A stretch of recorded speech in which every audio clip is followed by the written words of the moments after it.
അരുൺകുമാർ ഇപ്പോൾ ഈ കാര്യത്തിൽ ഇന്നിപ്പോൾ പ്രതിപക്ഷം വലിയ ആരോപണമൊക്കെ ഉന്നയിച്ചു, കേസ് അട്ടിമറിക്കാനാണ് എന്നൊക്കെയുള്ള ആരോപണം ഉന്നയിച്ചു. പക്ഷെ അദ്ദേഹം ഇപ്പോൾ ആ പോസ്റ്റിലില്ല.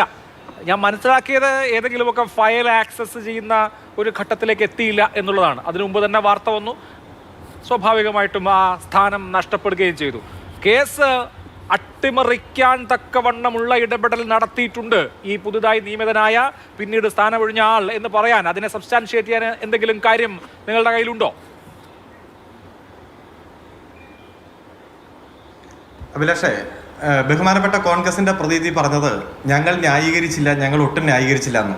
ഈ ചർച്ചയിൽ പങ്കെടുക്കുന്ന ബഹുമാനപ്പെട്ട ടി.കെ. രാജഗോപാൽ സാറിനോട് ചോദിച്ചാൽ ഇദ്ദേഹം കോൺഗ്രസിന്റെ പ്രതിനിധികൾ ന്യായീകരിച്ചോ എന്ന് കൃത്യമായി മറുപടി പറയും. കാരണം ഇന്നലെ വളരെ പോസിറ്റീവായിട്ട് ഈ വിഷയത്തിൽ ജനങ്ങൾക്കുള്ള ആശങ്ക ശ്രീ ടി.കെ. രാജഗോപാൽ ഈ ചർച്ചയിലൂടെ തന്നെ വെളിപ്പെടുത്തിയപ്പോൾ അദ്ദേഹത്തെ എത്ര മോശമായിട്ടാണ് കോൺഗ്രസ് പ്രതിനിധികൾ ആക്രമിച്ചതെന്നറിയോ? വളരെ മോശമായി, തെറ്റായിട്ടുള്ള ഭാഷ ഉപയോഗിച്ചുകൊണ്ട്, ഒരിക്കലും പാടില്ലാത്ത വാക്കുകൾ ഉപയോഗിച്ചുകൊണ്ട് ആക്രമിച്ചു. വെല്ലുവിളി നടത്തുന്ന സാഹചര്യം ഉണ്ടായി.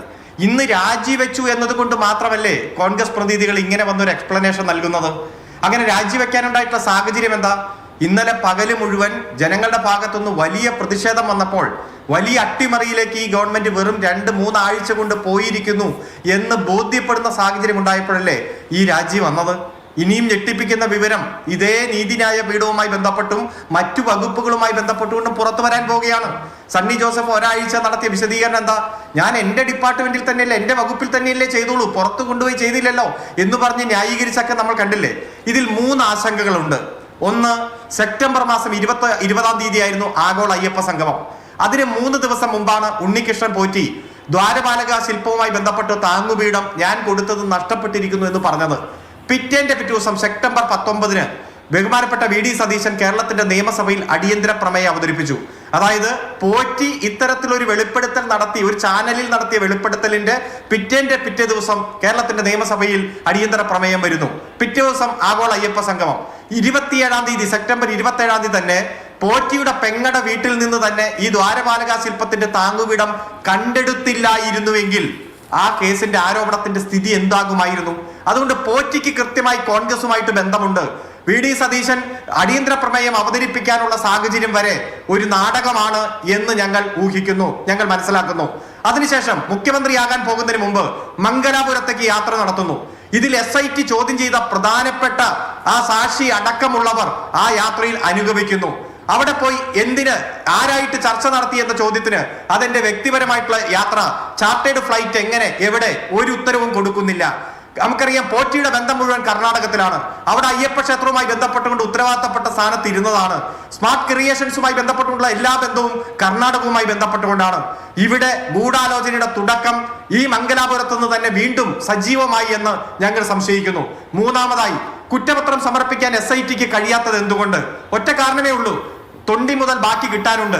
സ്മാർട്ട് ക്രിയേഷൻസ് പറയുന്നു ഞങ്ങൾ ഇത്തരത്തിൽ സ്വർണം പൂശിയിട്ടില്ല, സ്വർണം അടത്തിയെടുത്തിട്ടില്ല, ഊറ്റിയിട്ടില്ല. പക്ഷെ SIT കണ്ടെത്തുന്നു ഇവർ തന്നെയാണ് സ്വർണം ഊറ്റിയെടുത്തത്. അതിന് പകരം കൊടുത്ത വ്യാജ സ്വർണമാണ്.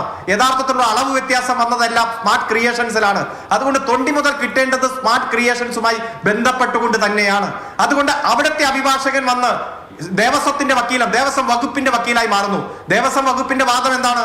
സ്വർണം നഷ്ടപ്പെട്ടിട്ടുണ്ട്, സ്വർണം പോയിട്ടുണ്ട്, ഈ പ്രതികളെല്ലാം കുറ്റക്കാരാണ്, പ്രതികളെല്ലാം തെറ്റ് ചെയ്തിട്ടുണ്ട് എന്ന രൂപത്തിൽ വാദിക്കുമ്പോൾ ഞങ്ങൾ ഒരിക്കലും ഇത് ചെയ്തിട്ടില്ലെന്നും ഞങ്ങൾ ഇത്തരത്തിലൊരു പൂശൽ നടത്തിയിട്ടില്ലെന്നും ചാനലുകളിൽ വരെ വന്നിരുന്നു വാദിച്ചയാൾ ഇപ്പുറത്തേക്ക് വരുന്ന ഒരു സാഹചര്യം. അതുകൊണ്ട് എങ്ങനെയാണ് ഇത്തരത്തിലുള്ള ഒരു അഭിഭാഷകൻ പ്രതിയുടെ സൈഡിൽ നിന്ന് വാദിയുടെ സൈഡായി മാറിയത് എന്നതിനെ കുറിച്ച് കൃത്യമായിട്ടുള്ള നിർവചനം കോൺഗ്രസ് നൽകണം, നിയമവകുപ്പ് നൽകണം.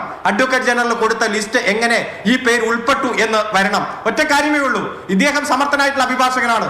അദ്ദേഹത്തിന് സ്പെഷ്യൽ ഗവൺമെന്റ് പ്ലീഡർ ഫോർ ഫോറസ്റ്റോ, ടാക്സോ, GSTയോ മറ്റ് ഫിനാൻസോ ഏത് പദവി അലങ്കരിക്കാം.